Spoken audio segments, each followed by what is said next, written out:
Então, meus irmãos, quem irá nos falar hoje é o nosso irmão Carlos Alves, né? E vai nos falar o tema das bem-aventuranças, né? Bem-aventurado os puros de coração, que é o capítulo 8. Então, vamos chamar o nosso irmão Carlos Alves para subir à tribuna e uma boa palestra a todos. Muita paz. Muito boa tarde. Todos os nossos queridos irmãos, que a paz do Mestre Jesus possa envolver a todos neste momento especialíssimo, que é o momento onde todos nós aqui viemos buscar o nosso alimento espiritual.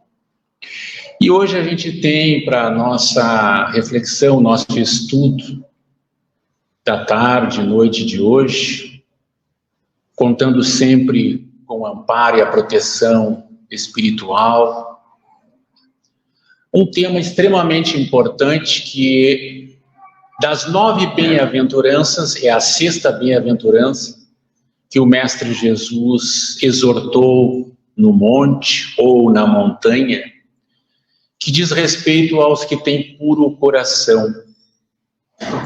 É conhecido de todos nós, tenho certeza, o hino cantado pelo Mestre Jesus no monte de Cafarnaum, quando ele então começou a colocar as suas bem-aventuranças.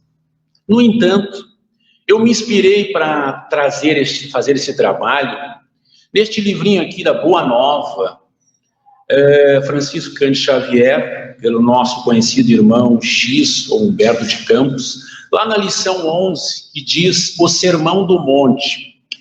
E antes de entrarmos propriamente no sermão, nas bem-aventuranças, aqui neste texto de Humberto de Campos, ele traz um diálogo, uma situação curiosa.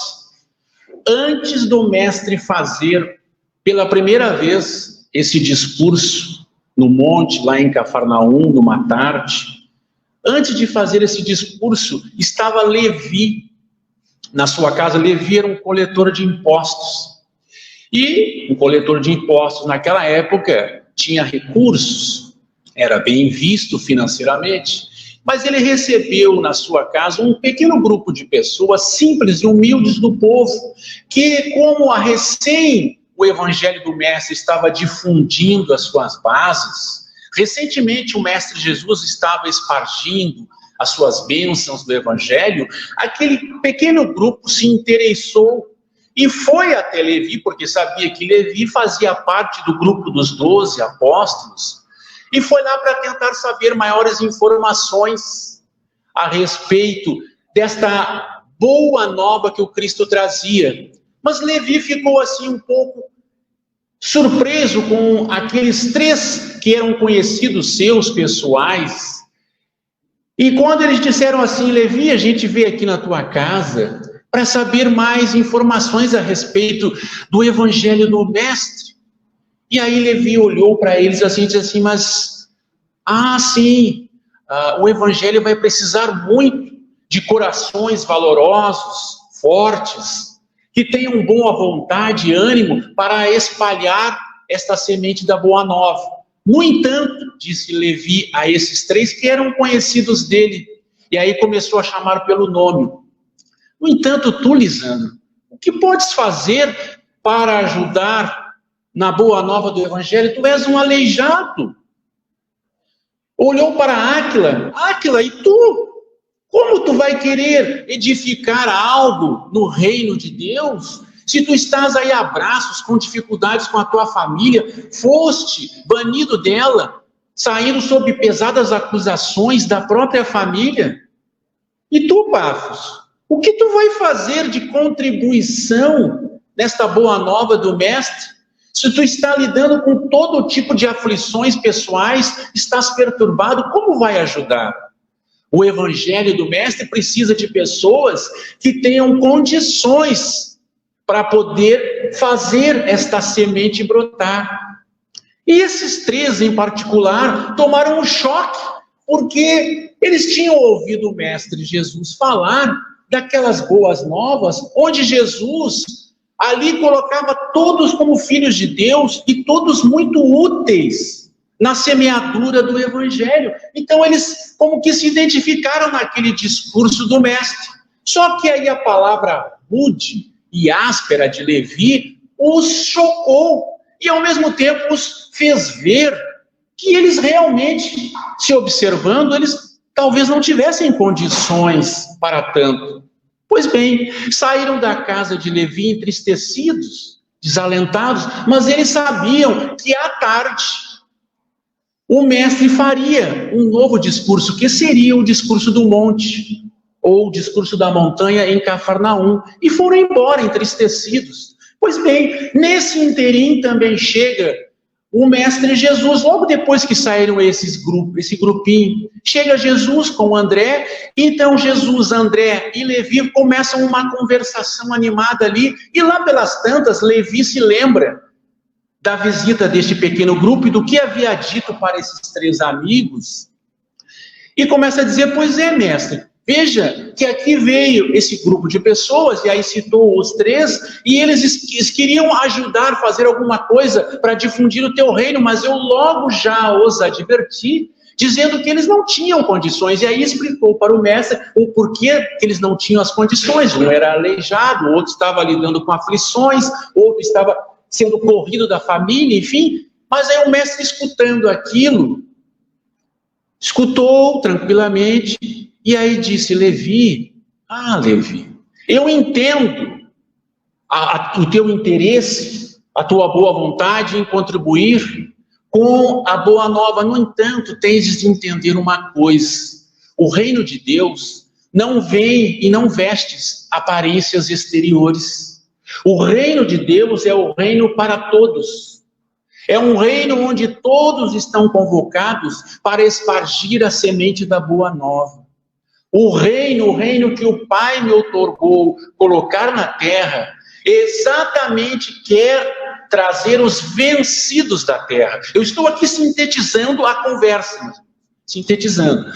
É para os vencidos da terra, é para os aleijados, é para aqueles que estão padecendo de sofrimentos, de tormentos, é para aqueles desiludidos, os desenganados, aqueles que ninguém dá importância no mundo. É para estes que a boa nova do Evangelho se dirige muito mais. Levi ficou um tanto quanto desapontado e disse, mas mestre, a minha intenção foi a melhor possível, eu só queria lembrá-los que o teu Evangelho conseguirá triunfar mais rapidamente no meio dos poderosos que governam o mundo, se tiverem ombros e braços fortes. E aí o mestre diz uma coisa importantíssima, Levi, ouça o que te digo, quem governa o mundo é Deus.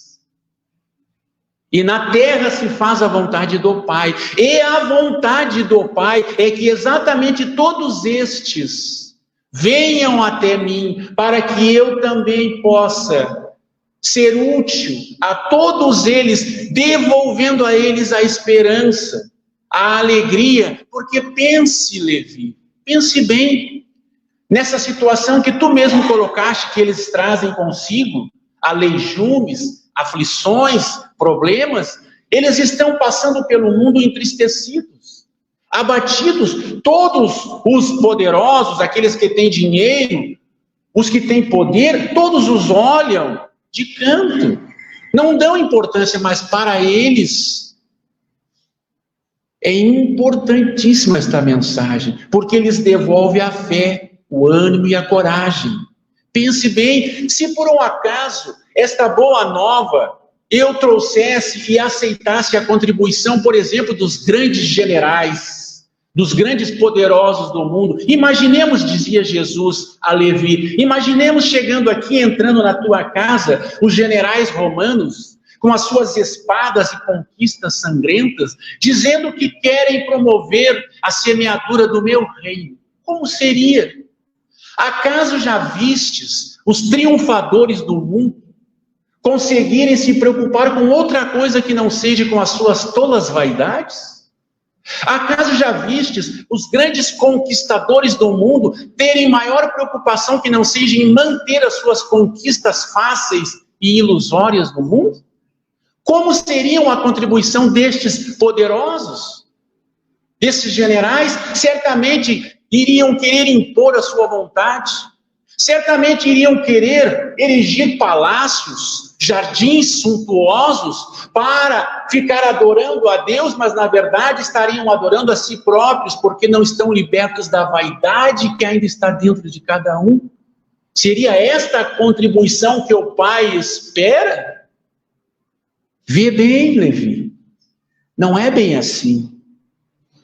O meu evangelho é o evangelho para aqueles que estão realmente cansados, vencidos pelo mundo, para aqueles que estão sofridos, mas que trazem dentro de si o coração exultante pela boa nova, que trazem dentro de si aquela vontade realmente de se modificar. O meu reino, a minha boa nova e o meu evangelho é para todos estes. Não te esqueça, porque é da vontade de meu Pai que as bases do evangelho se assentem sobre estas almas. É para elas que eu vim. Levi começou a pensar e refletir, e neste inteirinho chegou à casa de Levi, Pedro, mais os outros, Filipe, João, começaram a chegar e se reuniram os 12, e aí foram todos eles para o monte, ou a montanha, se quiserem, de Cafarnaum, numa tarde, belíssima tarde. E aquele grupo que estava na casa de Levi também foi ao monte, escutar aí então pela primeira vez as bem-aventuranças do Mestre. E eu convido aos irmãos a tentarem fazer um exercício de imaginação e criarem assim nas suas mentes uma imagem, plasmar como deve ter sido lindo este momento.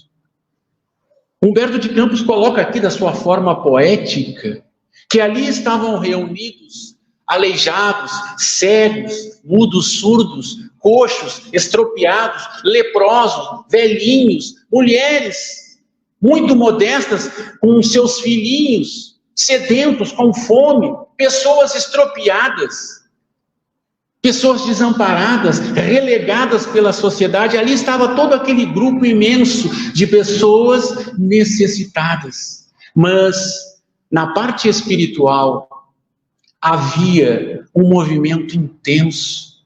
E é aí que eu digo para os irmãos, para a gente tentar imaginar, plasmando, que momento lindo é este.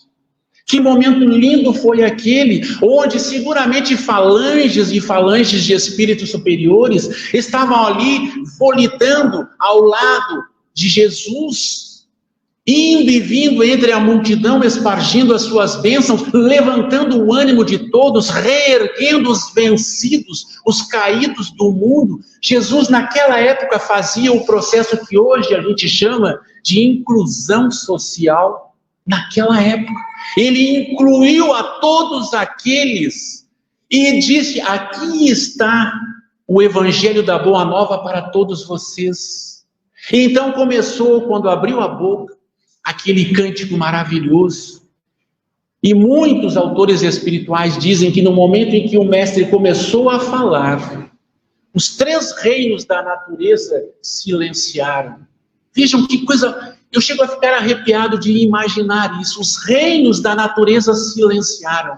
Havia uma fragrância doce e leve no ar, porque o astro-rei, como que o sol que caiu do firmamento, estava ali, diante de todos, exortando as bênçãos, as luzes da boa nova do Evangelho de Deus na terra para os homens. Anjos e arcanjos estavam trabalhando, fazendo toda aquela cirurgia, aquele amparo em meio àquela turba. Que coisa maravilhosa. Mas é importante também fazermos uma ressalva, que quando o Mestre Jesus começou a cantar o hino das bem-aventuranças, foram 9, e nós aqui estamos cogitando, falando da 6ª bem-aventurança.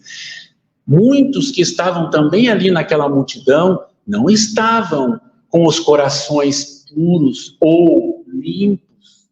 querendo ouvir a palavra do mestre. Não podemos esquecer que ali também estavam muitos escribas, fariseus, sacerdotes, coletores de impostos, poderosos, soldados, pessoas do governo entremeando a multidão para ver o que aquele homem, ainda muito jovem, vindo, de onde veio,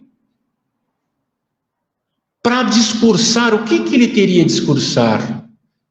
Particularmente os fariseus estavam muito interessados nisso, porque conheciam as escrituras do Antigo Testamento, e aí aconteceu aquilo que começou a ser praticamente o início da perseguição daquele homem, daquele sol divino na terra. Quando Jesus abriu a sua boca e começou a falar das bem-aventuranças, ele contrariou estes poderosos. Por quê? Porque nas escrituras antigas do Antigo Testamento, lá em Reis, Deuteronômio, o discurso era exatamente o contrário do que Jesus estava falando.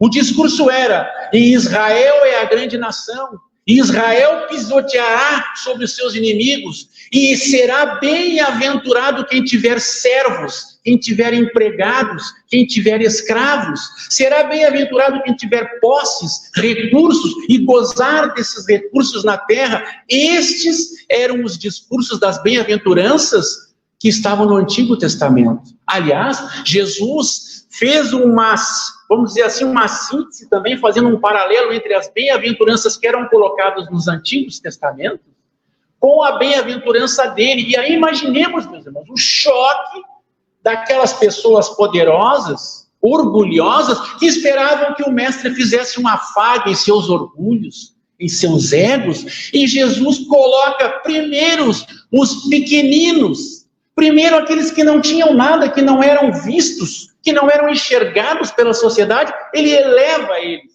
e simplesmente deixa lá para baixo os poderosos. Começou a fúria, a ira dos grandes, entre aspas, por aí. Então é compreensível isso, porque essas bem-aventuranças, elas não são, vamos dizer assim, Jesus não pegou naquele momento e começou a falar bem-aventurados, ou seja, felizes, porque bem-aventurados felizes são aqueles, felizes são. Só que Jesus pegou e fez uma reformulação. Ele colocou essa questão do sejam felizes, bem-aventurados, mas na ótica espiritual. Ele espiritualizou o que estava no Antigo Testamento das Escrituras e colocou num outro patamar. E chamou muito a atenção. Alegrou e contentou os necessitados, os pobres, os famintos, que estavam ali com fome e sede de justiça, de brandura, de amor, de carinho, mas também atiçou a raiva e o ódio daqueles que tinham poder. E isso é muito importante. E na sequência, quando a gente diz puros de coração, é importante também salientar, e isto muitos tradutores, teólogos, e até mesmo o nosso conhecido Haroldo Dutra, que fez a tradução da Bíblia de Jerusalém, ele coloca que, na verdade, o termo puro de coração não é o correto, mas sim limpos de coração. Aqueles que são limpos de coração. E aí é uma coisa muito importante e interessante a gente parar um pouquinho só para refletir. Há uma diferença entre pureza e limpeza. Quando eu falo pureza de coração, parece uma coisa assim que ficou muito distante de nós. Muito, muito, muito distante. Puro, pureza, é uma coisa que está muito acima. Mas se eu falar limpeza, já é uma coisa que aproxima mais, porque limpar é limpar. Por exemplo, eu estou com as lentes deste óculos suja, e eu faço uma limpeza nas lentes, eu começo a enxergar melhor, eu começo a ver melhor. É mais fácil do que se eu disser, as lentes deste óculos são puras. Não, elas precisam de uma limpeza, e ao limpar estas lentes, eu começo a ver melhor as pessoas, as coisas, e é o que Jesus estava querendo dizer quando fez a referência de aquele que tem o coração limpo, puro, ele enxergará a Deus, ou seja, ele conseguirá aproximar o Pai de toda a realidade espiritual. Então é importante a gente fazer essa observação, porque na famosa parábola do bom samaritano, vamos lembrar o levita e o sacerdote não ajudaram aquele homem que estava caído, porque nas escrituras diziam que aquele que tocasse num corpo onde não se soubesse a procedência, se tornaria impuro. Então era preferível que deixasse aquele homem morrer a se tornar impuro. Mas se nós avançarmos um pouquinho na história, lá na Idade Medieval, a questão da pureza foi confundida com a questão de castidade. Que foi daí que surgiu o cinto de castidade, aquela coisa da questão sexual. Se sexualizou a questão da pureza, e não era nada disso, era limpeza. Não vamos nem falar da questão da Inquisição, onde ali também houve um período terrível. Mas vamos avançar. Observando e fazendo a nossa análise das bem-aventuranças, quando o mestre cantou bem-aventurados os pobres de espírito, bem-aventurados que têm fome e sede de justiça, bem-aventurados os misericordiosos, bem-aventurados, bem-aventurados, bem-aventurados. A gente fica pensando assim, tá, mas tudo bem, mas como é que eu vou trazer isso para a minha realidade, no meu dia a dia? Porque é esse o objetivo. O objetivo de estarmos aqui é trazer a boa nova do Evangelho para a nossa realidade. Esse é sempre o grande desafio. E aí que começam os problemas. Porque, veja bem, Jesus disse assim, no mundo só tereis aflições. E ele advertiu mais, ele disse o seguinte, sejais prudentes, como as serpentes, mansos como as pombas, manso como as pombas, prudentes como as serpentes. O que ele estava dizendo com isso? Ele estava nos advertindo e preparando que no mundo não podemos ser ingênuos, inocentes, porque existem muitos lobos, muitas vezes em peles de cordeiro, à nossa volta, e se formos ingênuos, inocentes, a gente será devorado. Mas então, como é que a gente vai aplicar a pureza ou a limpeza de coração num mundo que a gente sabe que é um mundo hostil? Eu poderia dizer isso de várias formas, mas eu vou usar aqui uma metáfora, uma linguagem um pouco diferente para não se tornar tão repetitivo.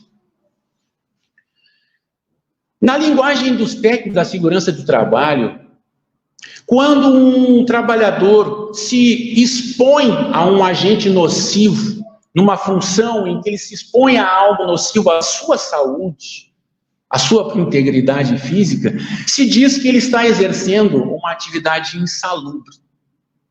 Em casos pontuais, chega até a ser uma atividade de periculosidade, porque ele está exposto a agentes nocivos. Correto? Pois bem, para que o trabalhador se precaveja desses agentes nocivos, é dado a ele todo um material de proteção, os chamados EPIs, equipamentos de proteção individual. É ministrado cursos para que ele esteja apto, capacitado a usar corretamente os equipamentos de proteção e saber lidar com aquelas situações que o colocam, que o expõem no perigo. Ok? Pois bem, meus irmãos, no caso nosso, espiritualmente e moralmente falando, sabemos que o nosso mundo é um mundo ainda de provas e expiações. Um mundo, portanto, hostil, agressivo. Infelizmente, todos nós ainda estamos numa média em que a hostilidade, a agressividade ainda está muito forte. Pergunto aos irmãos, quais os equipamentos de proteção individual e espiritual a gente se utiliza para lidar, para se expor aos agentes nocivos morais e espirituais que nos rodeiam, que podem comprometer a nossa segurança espiritual e física? Que agentes seriam esses que nos protegeriam? Paremos para pensar. Como é que a gente vai de peito aberto?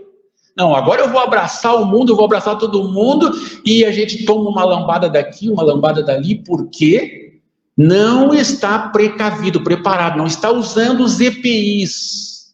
E quais seriam esses EPIs de proteção individual? Nós temos aqui, é só escolher.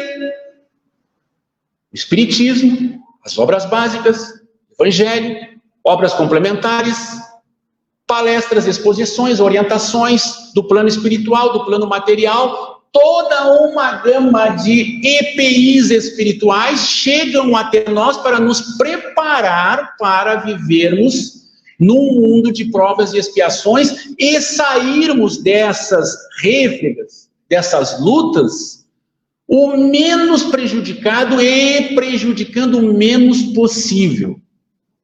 Mas tem um detalhe aí muito importante. Só ter os EPIs, ou seja, só ter os conhecimentos. Minha mãe sempre dizia, eu gravei isso, meu filho, conhecimento não é luz. E é verdade. Só ter os conhecimentos não vai nos auxiliar a não ficarmos vulneráveis aos agentes nocivos que o mundo oferece para nós, que são nós mesmos. As nossas próprias ações e atitudes, no atrito entre os próprios irmãos. Só o conhecimento não resolve. O que precisa? Porque o trabalhador terrestre, não adianta nada ele ter o equipamento de proteção, ele ter a instrução que foi dada, mas ele não usa adequadamente o equipamento. Ou ele negligencia o equipamento. E quando é que nós fazemos isso no campo espiritual e moral, nas lutas terrenas? É quando temos à disposição tudo isso aqui, mas a gente se esquece de 3 fatores importantes para entrar nesta, permitem dizer assim, nesta peleia espiritual, usando um termo gaúcho. Nós precisamos ter a precaução de primeiro, entrarmos com a prece. Extremamente importante. Segundo, não adianta nada a prece sem vigilância. Prece sem vigilância. Vigilância sem prece é algo que vai nos levar à derrota, ao desequilíbrio. E a terceira, a vontade. Se nós formos para o mundo, tentarmos implementar a limpeza ou a pureza de coração sem esses 3 elementos, a prece, a vigilância e a boa vontade, não vai dar certo. Não vai dar certo. A possibilidade de nós fracassarmos será muito grande. Muito grande. Aliás, lá no Livro dos Espíritos, na questão 909, Kardec pergunta aos imortais se o homem não poderia, por seus próprios esforços, diminuir ou simplesmente eliminar as suas más inclinações. E eles dizem o quê? Os imortais? Sim, e frequentemente. Só o que falta é a boa vontade, porque muito pouco usam do esforço para diminuir as suas más inclinações. Falta a vontade. Então, a prece, a vigilância e a vontade. E aí, meus irmãos, entra um aspecto extremamente importante nisso, neste processo. Porque o que a gente vai fazer com tudo isso aqui que chega para nós? O que a gente vai fazer? Como é que a gente vai lidar? Porque eu sempre procuro pensar o seguinte: aqui nesta casa abençoada, neste templo abençoado, a gente comenta repetidas vezes isso. É barbada ser limpo de coração. É barbada aplicar o evangelho. Barbada. Todo mundo já está predisposto. Todo mundo já está naquele foco. Então é uma barbada. Mas o evangelho do Mestre, se nós lembrarmos o discurso de Jesus, nesta lição da Boa Nova, ele vem para ser aplicado para quem? Para quem precisa, para quem necessita. E este precisa e necessita também inclui aqueles que não têm o conhecimento e a orientação que todos nós já temos. Ainda que pouco, ou muito, ou média, não importa, mas já temos. E é aí que vem o grande desafio. E eu poderia dizer isso de várias formas, puxando aqui muitas obras para ilustrar o que estou tentando dizer, mas eu vou, meus irmãos, me colocar assim, tipo na vitrine, e dizer uma experiência que eu passei, que só vou falar ela porque tenho certeza que será muito útil e muitos dos irmãos irão se identificar também. Obviamente, por razões óbvias, eu vou só ficar no fato, focar no fato que é o mais importante, dentro desse contexto que a gente está trabalhando aqui. Pois bem, estava num supermercado, num domingo de manhã, supermercado vazio. Vazio.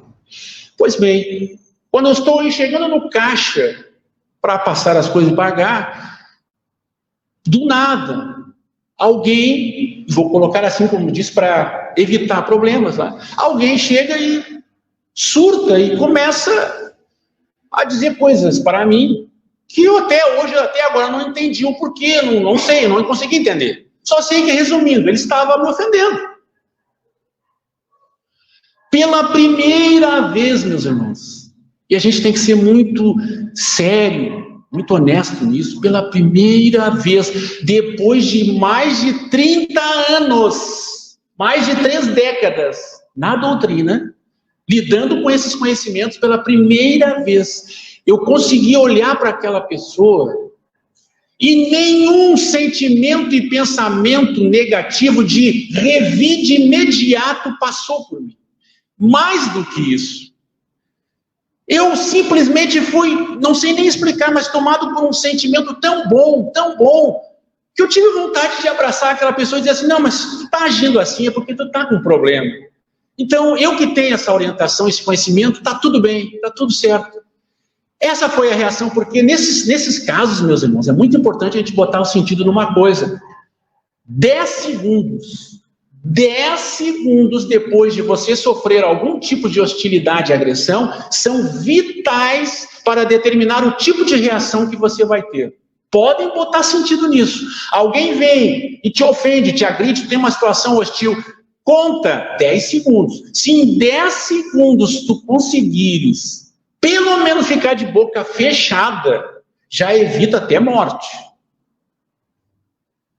Esses 10 segundos são fatais, letais, extremamente importantes. E por mais de 10 segundos, eu consegui não só silenciar, mas silenciar não apenas na boca, silenciar aqui na mente e no coração. E repito, meus irmãos, mais de 30 anos, toda hora lidando com situações, mas sempre fica aquela coisa, você não responde, mas fica com aquela mágoazinha, você não dá a resposta ali na hora, mas fica com aquele sentimento, aquela coisa assim, né, ruminando, te pegando, mas naquela ocasião não. Eu acho que eu estava de aniversário e nem sabia. Eu fiquei tão feliz com aquilo, tão feliz, mas tão feliz, que eu pensei e me lembrei da frase de Emmanuel, Espírito, quando ele dizia que aquela pessoa que não consegue controlar a si mesma não é uma pessoa que conquistou a sua liberdade. Ou seja, se você não consegue controlar os seus impulsos, os seus instintos, você não é livre. Você é prisioneiro. Porque qualquer um que venha até ti e te atinja e te ofenda, ele consegue te derrubar. Então, naquele momento, naquela oportunidade, eu fiquei felicíssimo, porque pela primeira vez eu tinha me dado conta que finalmente água mole em pedra dura, eu tinha conseguido ter uma reação melhor do que todas as outras anteriores. E aí, nesse momento, eu imagino assim que o meu amigo espiritual, porque a gente tem assim, a gente tem uma escadinha de proteção, né, meus irmãos? Tem o amigo espiritual, aquele que está mais próximo de nós, pode ser um parente, um espírito amigo, simpático a nós. Nós temos o nosso guia, depois nós temos o nosso mentor. Eu acho que naquele momento, o meu amigo espiritual, que estava ali de repente comigo, diz assim, é isso mesmo, cara. Parabéns, é isso aí. Eu vou até levar para o teu guia, porque, é uma coisa que a gente tem que até bater uma selfie. Mas aí ele leva o meu amigo espiritual para o guia, e o guia diz assim, calma, devagar com andor que o santo é de barro. Vou então contigo observá-lo durante mais alguns dias, para então, quem sabe, levar ao mentor dele e dizer, não, olha, já está começando a dar frutos. Só que a alegria de pobre dura pouco. Naquela mesma semana, esse fato foi num domingo, naquela mesma semana, eu trabalho à noite, cheguei em casa, como de hábito, vou lá, eu tinha um cachorro, morreu, ficou um cachorro emprestado da minha prima, ficou com o meu filho, e por hábito eu vou lá sempre, eu solto ele de noite, para ele ficar cuidando do pátio, e prendo de manhã. Naquele dia de manhã, estava uma garoa, cheguei cansado do serviço, não sabe quando você não se sente legal, não está legal. Eu já sentia coisa diferente assim. Pois bem, estava uma garoazinha e eu fui para prender o cachorro. Meus irmãos, aquele cachorro é uma coisa assim, eu tenho que levar um psicólogo. Ele tem medo de trovão, de chuva, de tudo. Então, naquele dia, estava garoando, ele não é bobo, ele se enfiou dentro daquela casinha e quem é que dizia que ele saía? E eu chamava e tal, e aí a chuva começou a apertar. E apertando, e eu me molhando, e eu chamando e tentando puxar ele, puxava para fora, ele ia para dentro. Puxava. Resumindo a história, eu quase cometi um cãocídio, ou um cachorrocídio. Fiquei furioso, porque me dei conta que, puxa vida, cansado, todo molhado, esse cachorro não sai daí. E eu acho que naquela hora, o meu guia, que tinha ido junto com o meu amigo espiritual me acompanhar, olhou para o amigo espiritual e disse, eu acho que vai ter que esperar um pouquinho mais. Assim somos nós. Altos e baixos. Quedas normais, comuns, assim somos nós. Essa é a nossa realidade. Oscilando sempre. Então, o discurso do Mestre Jesus, ele é efetivamente para todos nós, porque, retomando, aqui na lição 74, na lição 11, na página 74 da Boa Nova, Levi, depois de Jesus ter cantado as bem-aventuranças, eles estão descendo do monte em Cafarnaum, e aí Levi se depara com os mesmos 3 amigos que tinham ido na sua casa e que ele tinha falado de forma muito rude e áspera, estavam felizes, se abraçando, se alegrando, e ficaram ali naquela coisa, e ele disse assim, puxa, pegou e também contagiado por aquele discurso do mestre, abraçou, e no dia seguinte, Levi abriu a sua casa, uma casa bonita, bem decorada, porque ele tinha condições, e recebeu todos aqueles convivas que tinham participado ali daquele sermão, e ele recebeu de braços abertos e abraçou afetuosamente Lisandro, o aleijado, que ele tinha dito, mas e tu que é aleijado, como é que tu vai contribuir com a boa nova do Evangelho? Ele abraçou, conversou com ele, e Jesus, que estava ali também, dividindo o pão, fazendo aquela coisa de união entre todos, Jesus ficou contente com aquilo. Quando ele viu aquela cena de Levi abraçando o aleijado, com carinho, Jesus disse, Levi, meu coração se alegra, se rejubila em ver que entendeste o que te disse. Porque também bem-aventurados são todos aqueles que ouvem e compreendem a palavra de Deus. E é o que nós estamos fazendo aqui, meus irmãos. Bem-aventurados, felizes somos todos nós que estamos ouvindo e, quiçá, compreendendo a palavra de Deus. E quando Jesus incluiu leprosos, doentes, lunáticos, surdos, mudos, cegos, estropiados, miseráveis, carregando as suas chagas, velhinhos, trêmulos, cansados, mulheres carregando os seus andrajos, seus filhinhos. Quando Jesus incluiu todos esses, ele incluiu a todos nós também. Porque todos nós carregamos hoje de alguma maneira, as marcas daquela turba que estava lá ouvindo as suas bem-aventuranças. Todos nós, de alguma maneira, carregamos dentro de nós uma lepra. Todos nós carregamos aqui dentro ainda uma cegueira. Ainda somos surdos, muitas vezes mudos. Ainda carregamos a questão da insanidade mental, porque não conseguimos lidar com as situações aflitivas que o mundo nos traz e agimos de forma equivocada. Todos nós carregamos aflições. Quem aqui que se dispõe a implementar, a pregar, a levar a boa nova do Evangelho que não tem aflições, que não tem problemas? Quem aqui está livre de situações, de desentendimentos dentro da família, de incompreensão daqueles que amamos, daqueles que nos são amados, que não nos compreendem, que não nos entendem? Quem aqui não carrega o fardo de lá fora, nas situações que se apresentam, se depararem com todo tipo de adversidade e sentirmos o peso dessas perturbações? E se nós desistíssemos? E se nós disséssemos assim, conforme Levi falou para aqueles 3, mas tu, aleijado, tu que foi expulso da tua família, sob o peso de muitas situações perturbadas, tu que tem aflições, e se aqueles aceitassem aquela palavra amarga, azeda de Levi, como seria?